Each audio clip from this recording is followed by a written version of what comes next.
When everything falls apart, a family story of survival. The camera captured what words often fail to express, a family holding on by a thread. Mark and Sarah Henderson sat on their living room couch, their 2 daughters behind them, in what would become the most vulnerable moment of their lives shared with the world.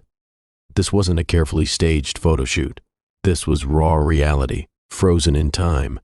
The collapse. Just 18 months earlier, the Hendersons were living comfortably in suburban Michigan. Mark worked as an engineer at an automotive supplier, a job he'd held for 9 years. Sarah balanced part-time work as a dental hygienist with raising their daughters, 9-year-old Chloe and 7-year-old Mia. They weren't wealthy, but they were secure. They had a modest home, reliable cars, and enough left over for family vacations and the girls' activities. Then the dominoes started falling. It began with Mark's back injury, a herniated disc that progressively worsened until he could barely stand for more than 20 minutes. Surgery was recommended, but the recovery time was 6 months. Mark took medical leave, expecting to return to work once he healed. He never got that chance. While Mark was recovering, his company lost their major contract.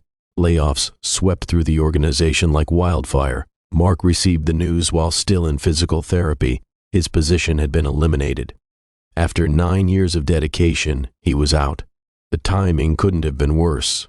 Mark was still recovering, unable to take on physical work.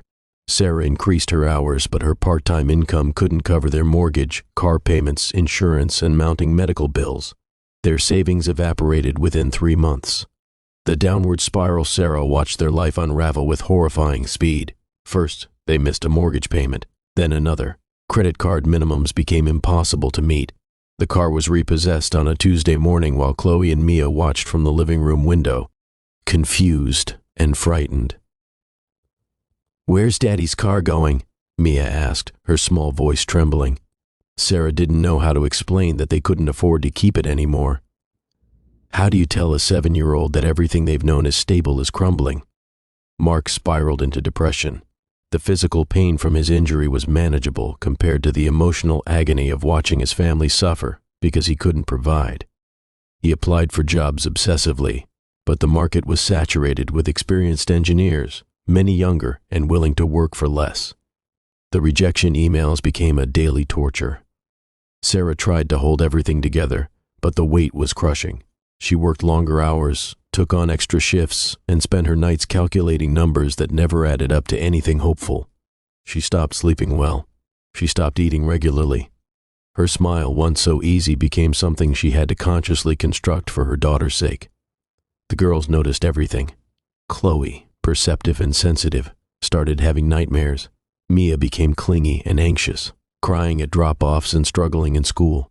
The stress in their home was palpable, hanging in the air like smoke. Rock bottom. The foreclosure notice arrived 6 months after Mark lost his job. They had 60 days to leave their home, the place where both girls had taken their first steps, where birthday parties and Christmas mornings had created a tapestry of happy memories. Sarah found Mark in the garage, sitting in the dark, the notice crumpled in his hand. His shoulders shook with silent sobs. "I've destroyed our family," he whispered. "Everything we built. I destroyed it." "No," Sarah said firmly, kneeling beside him. "Life destroyed it. Bad luck destroyed it. But we're still here, Mark. We're still a family. That's what matters." But even as she said the words, Sarah wasn't sure she believed them. How could they be a family without a home? How could they protect their children from this trauma? How could they survive? They swallowed their pride and asked for help. Sarah's brother offered his basement, unfinished, cramped, but free. They moved in with 3 suitcases of belongings, most of their possessions sold or stored. The girls shared an air mattress. Mark and Sarah slept on a donated futon. Privacy was non-existent. Dignity felt like a luxury they'd lost along with everything else. The turning point. That's when Live on Purpose, a nonprofit organization focused on family resilience, reached out. They were documenting families navigating financial hardship, and someone had connected them with the Hendersons. "We want to show that good families can face bad circumstances," the program director explained. "Your story could help others feel less alone." Mark was reluctant. Wasn't it bad enough to be living this nightmare without broadcasting it to the world? But Sarah saw it differently. If our pain can help even one family feel less ashamed, isn't it worth it? She asked. So they agreed to the photo and interview. The day of the shoot, they borrowed Sarah's brother's couch, trying to create a sense of normalcy. Mark wore a button-down shirt. Sarah put on makeup for the first time in weeks. They wanted to look put together, even though they felt shattered. But the photographer asked them to just be real. Don't perform, she said gently, just be. So they sat together, exhausted, worried, but still united. Chloe and Mia positioned themselves behind their parents, instinctively seeking the comfort of closeness.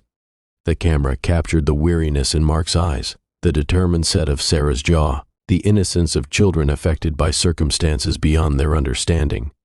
The tips that saved them. In the interview, the Hendersons shared the hard-won wisdom from their darkest period. Communicate honestly. We started telling each other the truth about how scared we were, Sarah explained. That vulnerability brought us closer instead of driving us apart.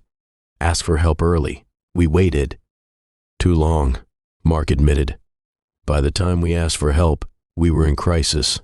Don't let pride delay reaching out to family, friends, or community resources. Focus on controllables. I couldn't control the job market or our financial situation, Mark said. But I could control my attitude and my commitment to my family. That focus saved me from complete despair. Protect your relationship. In crisis, it's easy to become roommates managing problems instead of partners supporting each other, Sarah noted. We had to intentionally connect, even when we were exhausted. Be age-appropriately honest with kids. Our girls knew something was wrong, Sarah said. Being honest helped reduce their anxiety and taught them about resilience. Redefine success. Success became getting through another day together, Mark explained. Small victories matter when you're in survival mode. Find purpose in pain. We chose to let this experience teach us rather than destroy us, Sarah said. That choice made all the difference. The response. When their story went public, the response overwhelmed them. Thousands of people shared similar experiences: job loss, medical crisis, foreclosure. The messages poured in from families who had felt alone in their shame and suddenly realized they weren't. Thank you for your bravery, one message read. You helped me ask my family for help instead of losing everything first. Your story saved my marriage, another person wrote. We were blaming each other. Seeing your unity gave us hope. More tangibly, Mark received job leads from people who saw the story. One led to an interview, which led to a position as a project coordinator. Not his old salary, but enough to start rebuilding. Where they are now, a year after that photo was taken, the Hendersons moved into a small rental house. It's modest, but it's theirs.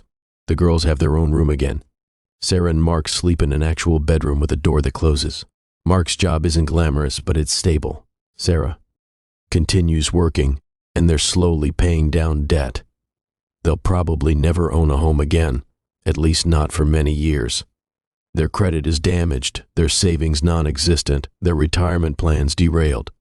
But they're together, they're surviving, and slowly, carefully, they're beginning to believe in the possibility of thriving again. Chloe still worries more than a 10-year-old should. Mia has separation anxiety. Mark battles depression. Sarah struggles with financial PTSD, panicking at unexpected expenses. Recovery isn't linear or complete. The scars remain, but so does the love. So does the resilience. So does the family that refused to break, even when everything else did. The message: if the Hendersons could speak to families in crisis today, they would say this: you are not alone. You are not failures. Your struggle doesn't define your worth or your family's value. Ask for help.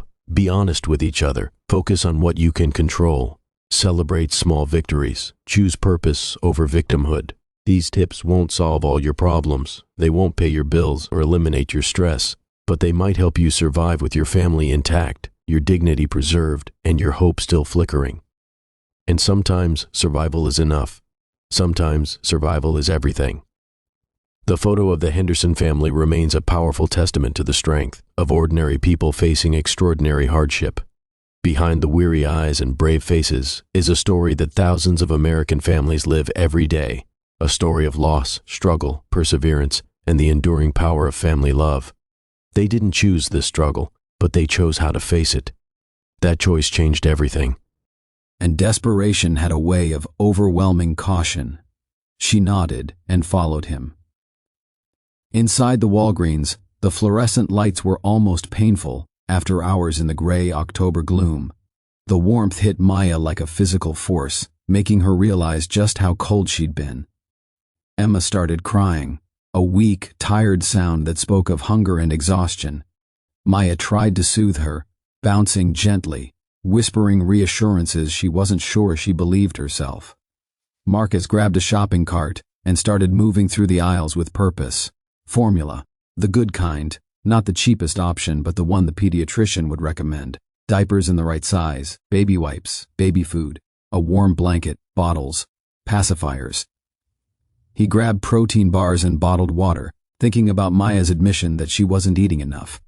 He added a rotisserie chicken from the hot food section, some fruit, bread, peanut butter. Maya watched in stunned silence as the cart filled up. She had expected maybe a can of formula, a small pack of diapers. This was beyond anything she had dared to hope for. Tears started flowing freely now, and she didn't bother to wipe them away. Someone saw her babies, someone cared. At the register, the total came to over $200. Marcus pulled out his credit card without hesitation, though he knew it would make this month tight. He'd have to skip some of the luxuries he'd grown accustomed to, maybe eat out less, postpone that new phone he'd been eyeing. It seemed like such a small sacrifice compared to what this young woman was enduring. "Thank you," Maya whispered as they loaded the bags back into Marcus's car. "Thank you so much. You don't know what this means." But Marcus wasn't done. He couldn't just drop her back at that corner and drive away to his comfortable apartment, to his dinner and his Netflix and his warm bed. He couldn't unsee what he'd seen, unknow what he now knew. He pulled out his phone and started making calls. First, he called his sister Jennifer, who worked as a social worker for the city. She answered on the third ring, and Marcus explained the situation rapidly, his words tumbling over each other. Jennifer listened, asked a few questions, then told him to bring Maya to her office. It was after hours, but she'd meet them there. She knew people, knew resources, knew the labyrinthine system that was supposed to help people like Maya but so often failed them instead. Next, he called his church. He wasn't a particularly religious man, more of a Christmas and Easter attendee, but he knew they had programs for people in crisis. The pastor's wife answered and listened to his story. She promised to make some calls of her own, to see what could be done.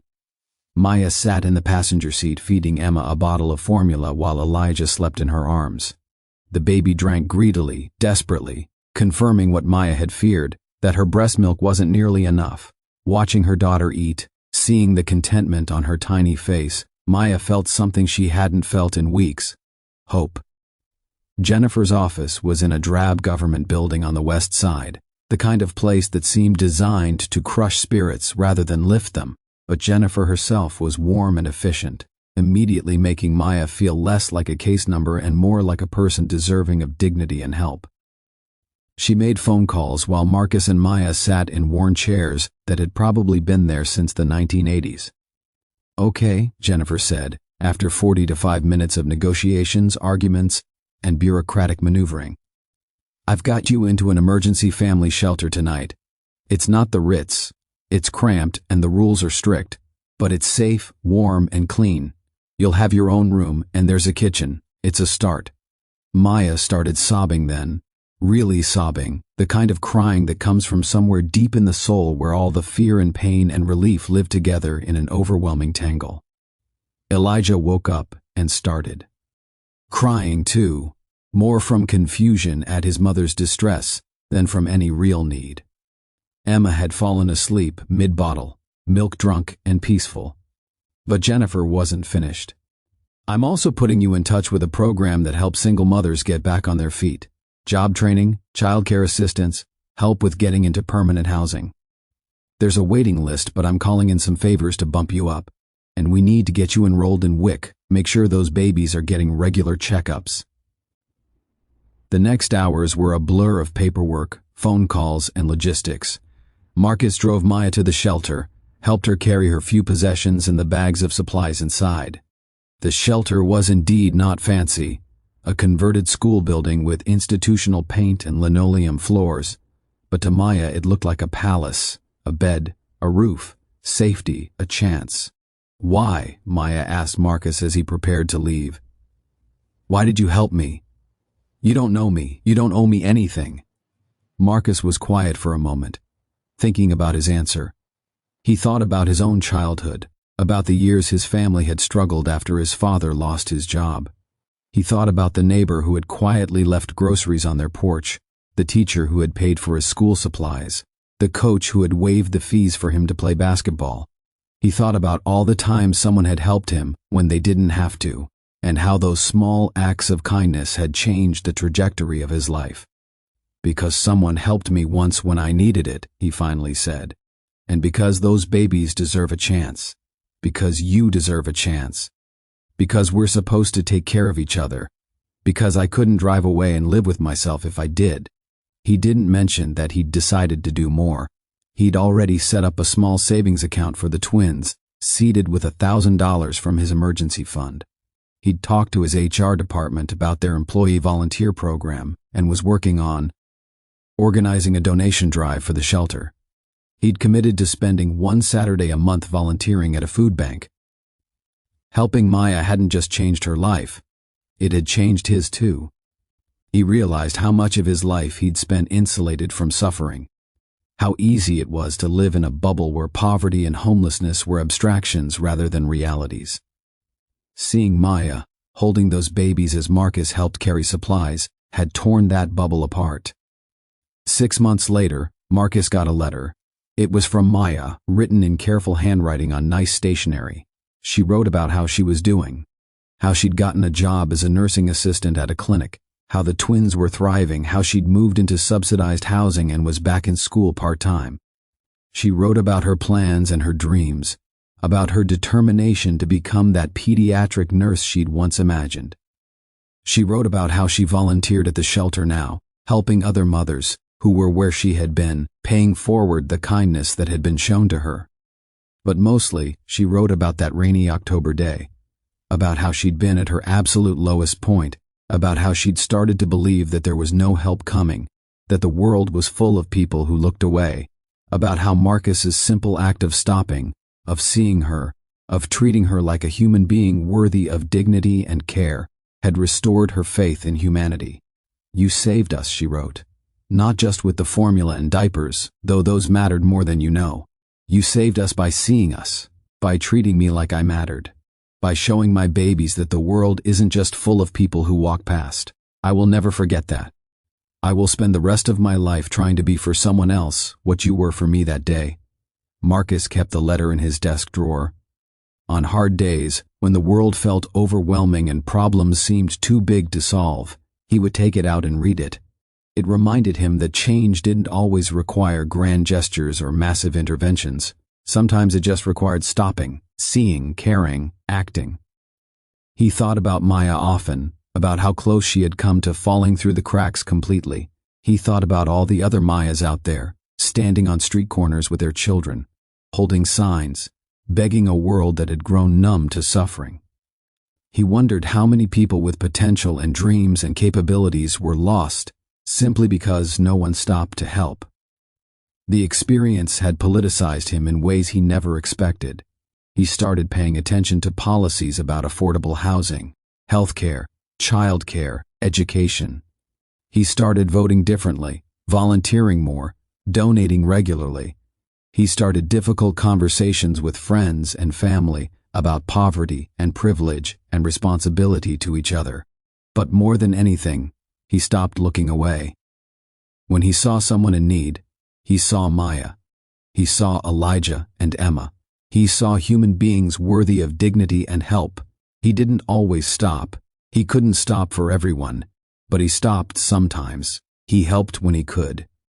He tried to see people, really see them, in a world that made it easy to walk past. Years later, Marcus would be in a coffee shop when a woman would approach his table. It would take him a moment to recognize Maya. She looked so different from that rainy day. Healthy, confident, dressed in scrubs with a hospital ID badge. Standing next to her would be two energetic children, no longer tiny babies but bouncing kids with bright eyes and huge smiles. They would talk for hours. Maya would tell him about her job in pediatrics, about how she was thinking about going back to school to become a registered nurse, maybe eventually a nurse practitioner. She would show him pictures of the twins' recent birthday party, of their first day of kindergarten, of the small but cozy apartment she'd managed to save up for. She would tell him about her boyfriend, a teacher at the twins' school who was kind and stable and good. And she would tell him about the others she'd helped, the women at the shelter she mentored, the young mothers she counseled at the clinic, the advocacy work she did for affordable housing and healthcare access. She would tell him how that terrible day when she stood in the rain with her hungry babies had become the turning point of her life, not just because of the material help, but because someone had restored her belief that the world could be kind. Marcus would feel proud, certainly, but also humbled. He hadn't saved Maya. She had saved herself through her own strength and determination and love for her children. He had simply provided a moment of help when it was desperately needed. He had simply been a human being with resources helping another human being in crisis. He had simply done what should be ordinary, but was somehow extraordinary in a world. That had normalized looking away. As he drove home that night after running into Maya at the coffee shop, Marcus thought about that rainy October day. He thought about the choice he'd made to stop, to help, to see. He thought about how that single decision had rippled outward, changing not just Maya's life but his own, creating circles of impact that kept spreading. He thought about how fragile the line was between stability and crisis, how easily anyone could slip from one side to the other. He thought about how much talent and potential was being wasted because society had decided that some people mattered less than others. He thought about how different the world would be if more people chose to stop, to see, to help. But mostly, he thought about Elijah and Emma, now thriving kindergartners with their whole lives ahead of them, and he smiled.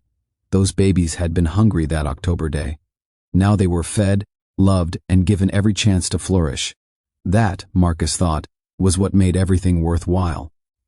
It wasn't a story of a hero and a victim. It was a story of humans helping humans, of community and connection, of the way small acts of kindness could change everything. It was a story that happened every day in America. People falling through the cracks, others choosing whether to stop or keep walking. The ending of Maya's story was a happy one, but Marcus knew that for every Maya who found help, there were dozens who didn't. For every person who stopped to help, there were thousands who looked away. The real question wasn't just about individual kindness. It was about the kind of society we wanted to build, the kind of world we wanted to create for all our children, not just our own. That rainy corner in Chicago became, in Marcus's memory, a symbol of everything that was wrong with the world and everything that could be right about it. The place where desperation and compassion met, where humanity was tested, and, sometimes, rose to meet the challenge. Maya kept that cardboard sign, even after she no longer needed it. She kept it as a reminder of how far she'd come, but also as a reminder of how easily life could change, how quickly someone could go from stable to struggling. She used it in talks she gave to young nursing students about empathy and patient care, about seeing people's full humanity beyond their current circumstances. We're all one disaster away from being desperate, she would tell them. One illness, one accident, one bad break. The only difference between me and someone with a stable life isn't usually about character or choices. It's about resources, support systems, and luck. When you see someone who's struggling, remember that could be you. That could be your mother, your sister, your daughter. Treat them the way you'd want your loved one treated. Better yet, treat them the way you'd want to be treated. And in those talks she would always mention Marcus, not by name but as the man who stopped, the man who saw her, who helped her, who restored her faith in humanity at her darkest moment. She would talk about how that one act of kindness had changed everything, had set in motion a series of events that led her to where she was today. The story of that rainy October day became Maya's testimony to the power of human connection, to the importance of seeing each other, to the responsibility we all share for each other's well-being. It became a reminder that we're all interconnected, that helping others helps everyone, that a rising tide really can lift all boats, but only if we make sure everyone has a boat. Standing on that corner with her babies, Maya had been invisible to most of the world, but Marcus had seen her, and in that seeing, everything changed. This is the story of America, not the America of politicians' speeches or television commercials, but the real America, where people struggle and survive, where some help and others look away, where hope and despair exist side by side on rainy street corners. It's a story that asks us all the same question. When you see someone in need, do you stop? Do you see them? Do you help?